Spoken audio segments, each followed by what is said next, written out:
नमस्कार। पूर्णचंद्र कांडपाल जन जागृति का एपिसोड नंबर 921 लेके आपके सामने आज यौन शिक्षा पर बात करता हूँ।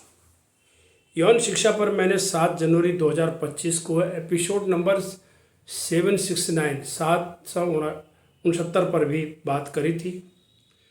शिक्षा के साथ साथ बदलते युग में डिजिटल दुनिया में जहाँ की स्मार्टफोन के अंदर हमें सब कुछ दुनिया को देखने को मिलता है, कोई प्रतिबंध नहीं है उन पर, क्योंकि सर्वर जो है विदेशियों द्वारा नियंत्रित होते हैं, हमारे पास से नहीं होते। तो कोई भी व्यक्ति कुछ भी देखता है, तो जानकारी थोड़ी होनी चाहिए। मैं अब थोड़े से पुराने वक्त की बात करना चाहता हूँ। जब यौन शिक्षा पर चर्चा करना, इस बात पर बात करना बहुत बड़ा गुनाह होता था, चर्चा ही नहीं होती थी। बोला ये क्या बोल रहा, बेशर्म नहीं आती तुमको। लेकिन हमारी संस्कृति में यौन संबंध बिल्कुल ही प्रतिबंधित है। हमारी संस्कृति है सिर्फ वैवाहिक विवाह के बाद ही शारीरिक संबंध पत्नी के साथ ही या पति के साथ ही होते हैं, इससे पहले बिल्कुल नहीं है। ये हमारी संस्कृति है। हमारी अपनी संस्कृति में पाश्चात्य की बात और अन्य देशों में क्या होता है वो भी आपको बहुत कुछ सुनने को मिलेगा। अब सेना की हम बात करते हैं। सेना में एक मेडिकल इंस्पेक्शन होता था, स्वास्थ्य चेकिंग, जब ट्रेनिंग के दौरान में रिक्रूटों का और या कोई भी सैनिक छुट्टी जाता है तो छुट्टी से आने के बाद उसका मेडिकल इंस्पेक्शन, और उसमें सभी कुछ देखा जाता था, उसके शरीर के प्रत्येक अंगों को देखा जाता था। तो ये बताया जाता था और ट्रेनिंग में ये बताया जाता था कि अवैध संबंध बिल्कुल नहीं करना है और ये पनिशेबल है, यानी इसमें अगर कोई बीमारी लगती है इसकी वजह से तो उसे सज़ा दी जाती थी। ऐसे नियम थे। अब धीरे धीरे बदल रहा होगा, बदल गया होगा बहुत कुछ। तो इसका मुख्य कारण क्या होते थे कि एसटीडी का मीन्स होता है सेक्सुअली ट्रांसमिटेड डिजीजेज, यानी यौन संचारित रोग। उस दौरान में स्किन रोग है और भी कई रोग हैं, जननांगों के कई से रोग उससे हो जाते थे। और ये अवैध संबंधों में इससे बच सकता है इंसान, इसलिए उनको ये जागरूक करना होता था। एसटीडी के साथ एक होती थी वीडी मीन्स होता है वेनेरियल डिजीज़। तो अब उन वेनेरियल डिजीज़ का क्लासिफिकेशन होता था। वो जो अधिकांश वायरल होती थी, वायरस से होती थी, उनके कुछ नाम मैं आपको बता देना चाहता हूँ। एक तो जेनेटियल हेर्प्स होता था, बाहरी स्किन डिजीज थी।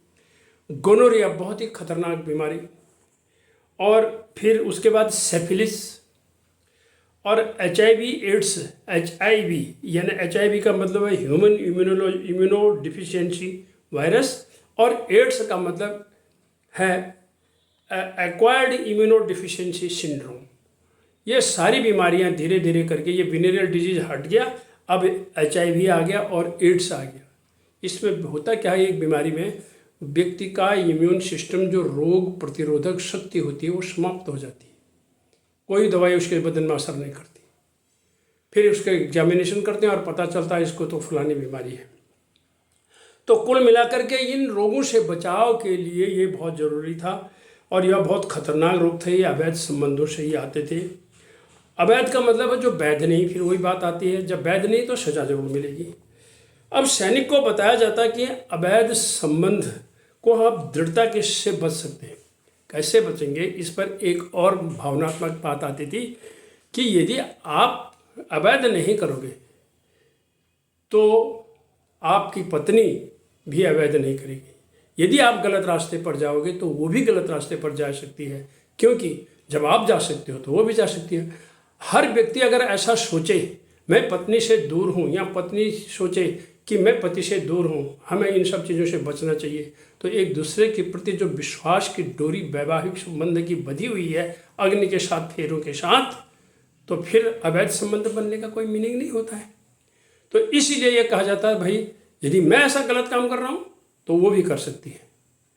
इसलिए आपको ताकत मिलेगी और आप कभी भी कोई भी अवैध संबंध कहीं पर भी नहीं बनाएंगे। तो इस तरह से भी इस चीज़ से ट्रुप्स को, सैनिक को, या किसी भी व्यक्ति को, सैनिक हो चाहे असैनिक हो, तो उन्हें ये कि भाई अगर आप अपने संबंध से, अपने वैवाहिक संबंध से विश्वासघात करोगे तो फिर विश्वासघात तुम्हें भी झेलना पड़ेगा। इसलिए अवैध संबंधों से बचिए, एसटीडी से बचिए, विनेरियल डिजीज से बचिए और विश्वासघात से बचिए और अपने ज़िंदगी को, अपनी गृहस्थी को और अपने वैवाहिक जीवन पर दाग कलंक न लगने दीजिएगा और अपने शरीर को स्वस्थ रखिए, बीमारी से बचाइए, सेक्सुअली ट्रांसमिटेड डिजीज से बचिए। बहुत खतरनाक बीमारियां होती हैं और यौन शिक्षा में ये बहुत ज़रूरी है, स्वास्थ्य शिक्षा में ये बहुत ज़रूरी है। धन्यवाद। दूसरों को भी बताइए।